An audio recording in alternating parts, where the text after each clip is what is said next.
Hélène et James White l'échappent belle. Psaume 34, le verset 7 nous dit « Quand un malheureux crie, l'Éternel entend et il le sauve de toutes ses détresses. » Un jour, James et Hélène se préparaient à partir pour un long voyage en train. Ils habitaient dans la maison de M. Palmer à Jackson, dans le Michigan, prêchant aux membres de la localité. Ils étaient en train de ranger les vêtements dans leurs valises. Ils avaient aussi avec eux une malle remplie de livres et d'imprimés qui parlaient du retour de Jésus.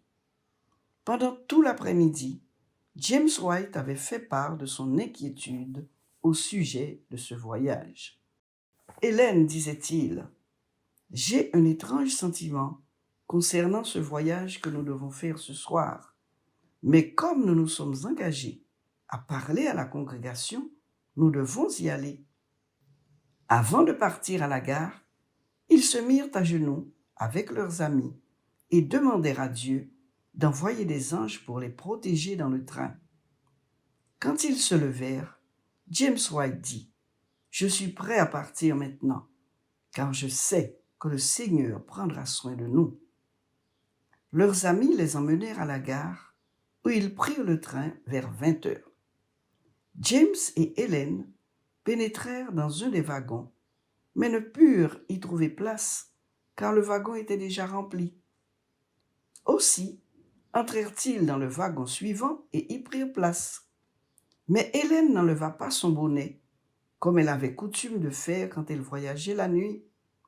Elle s'assit, tenant son sac dans la main, comme si elle s'attendait à ce que quelque chose se produisît, mais elle ne savait pas quoi. La cloche retentit et le train s'ébranla lentement dans la nuit noire. Pour une raison qu'ils n'arrivaient pas à expliquer, les White n'étaient pas contents de voyager dans ce train. À peine le train avait-il parcouru 5 kilomètres qu'ils ressentirent soudain des secousses et le train finit par s'immobiliser. Quand ils se rendirent compte que le train avait déraillé, ils ouvrirent vite les fenêtres et sortirent la tête pour constater les dégâts. Ils entendirent des gémissements. D'autres personnes poussaient des cris d'épouvante. Le wagon où les White avaient essayé de prendre place était fortement endommagé et une de ses extrémités s'était retrouvée au-dessus des débris de wagon. 4 personnes avaient trouvé la mort et beaucoup d'autres avaient reçu des blessures graves. Combien James et Hélène étaient reconnaissants au Seigneur de ce que le wagon où ils se trouvaient était toujours sur les rails, à une centaine de mètres des wagons qui avaient déraillé. Tout le monde était excité parce que notre train était supposé arriver sur cette même voie ferrée dans peu de temps. Des débris de train furent rapidement entassés et on y mit le feu afin d'avertir l'autre train qu'il devrait s'arrêter. Quelques hommes réunirent des morceaux de bois enflammés en guise de torche et coururent le long des rails pour avertir l'autre train du danger. Le lendemain matin, ils allèrent tous voir le train qui avait déraillé.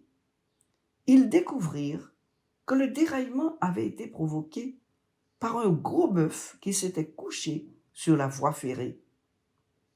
Lorsque la locomotive a heurté l'animal, le train a quitté les rails. Il y avait là des hommes de la compagnie ferroviaire venus inspecter les dégâts. La locomotive gisait à côté des rails. Le fourgon de marchandises avait été écrabouillé, mais celui des bagages n'était que légèrement endommagé. Le frère White, chers amis, était heureux d'entendre cette nouvelle parce qu'il découvrit que sa grande malle de livres et de journaux n'avait subi aucun dommage. Les hommes venus inspecter les débris furent surpris quand ils virent que le wagon dans lequel avaient pris place Hélène et James était encore sur les rails. Il était séparé des wagons qui avaient déraillé et se trouvait isolé à environ 100 mètres du wagon le plus proche. Ils pouvaient voir la cheville et la chaîne gisant sur la plateforme du wagon, comme si une main les y avait déposées. Comment est-ce possible, se demandait-on. Ce wagon était accroché aux autres wagons à l'aide d'une grosse cheville et d'une chaîne. Perplexe, le mécanicien déclara: le mystère reste entier. Comment ce wagon a-t-il pu être détaché des autres? Aucun membre du personnel ne put y trouver une explication. Mais, en ce qui concernait James et Hélène, il n'y avait aucun mystère. Ils en connaissaient la réponse. Ils avaient la certitude que Dieu avait exaucé leur prière en envoyant un ange détacher leur wagon. Ils étaient reconnaissants pour des promesses aussi réconfortantes que celles que nous trouvons dans le psaume 34, verset 8. L'ange de l'Éternel campe autour de ceux qui le craignent et il les arrache au danger. James et Ellen White prirent leur malle de livres et de journaux ainsi que leurs valises et continuèrent leur route en direction du Wisconsin à bord de notre train. Ils arrivèrent sains et saufs et à temps pour leur réunion avec le peuple de Dieu vivant dans cet endroit.